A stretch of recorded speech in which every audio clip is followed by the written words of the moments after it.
जय जय भोले भंडारी, जय जय भोले भंडारी। 34वें अध्याय में देवताओं ने कहा कि हे दीन बंधु भगवान सदाशिव आप सबके रक्षक और सभी के स्वामी हैं, पार ब्रह्म तथा अप्रमेय हैं। आपकी लीला का कोई भी नहीं जान सकता, आपकी जो इच्छा है वही होता है।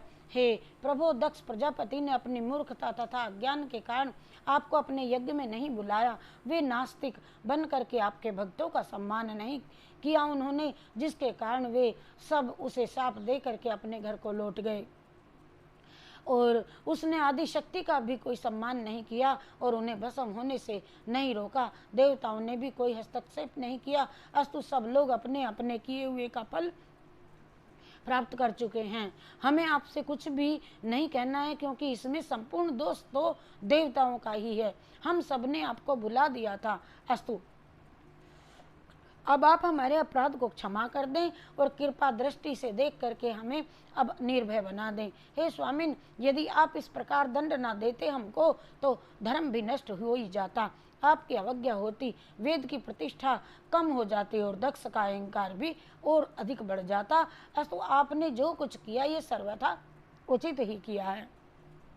हे नारद, ब्रह्मा जी कहते हैं देवताओं तथा ऋषि मुनियों द्वारा इस प्रकार स्तुति किए जाने पर मैंने और विष्णु जी ने भगवान सदाशिव की प्रार्थना करते हुए कहा, हे प्रभु, आपकी माया संपूर्ण सृष्टि को अचेत किए हुए और आप अपनी माया के द्वारा संपूर्ण सृष्टि को भुलावे में डाल देती है और अपने तीनों रूपों के में संसार की उत्पत्ति करती है, स्थिति करती है और प्रलय भी कर डालती है।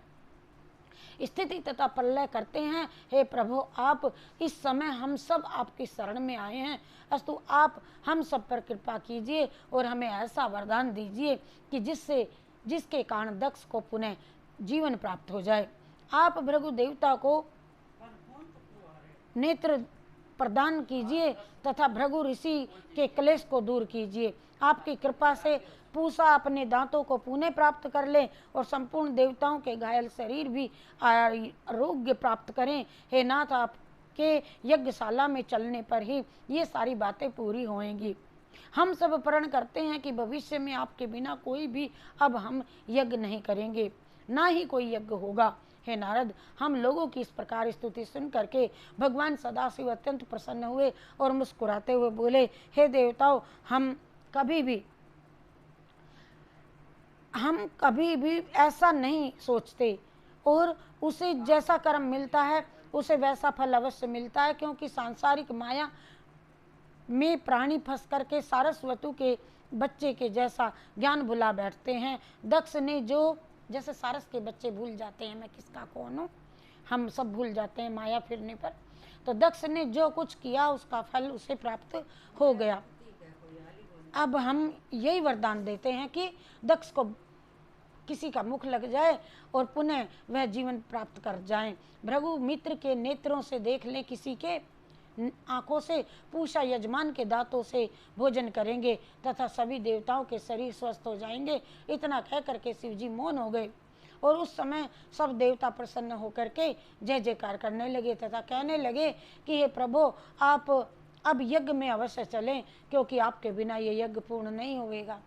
कृपा करके आप अपने भाग को स्वीकार कीजिए। इस प्रकार देवताओं ने जब प्रार्थना की तो शिव जी ने प्रसन्न होकर के यज्ञ में चलने स्वीकार कर लिया और उस समय की शोभा कहीं नहीं जा सकती थी कि कोई देवता शिव जी पर चंवर डुलाता तो कोई छत्र लेकर के चल रहा था, कोई उनकी महिमा का वर्णन कर रहा था।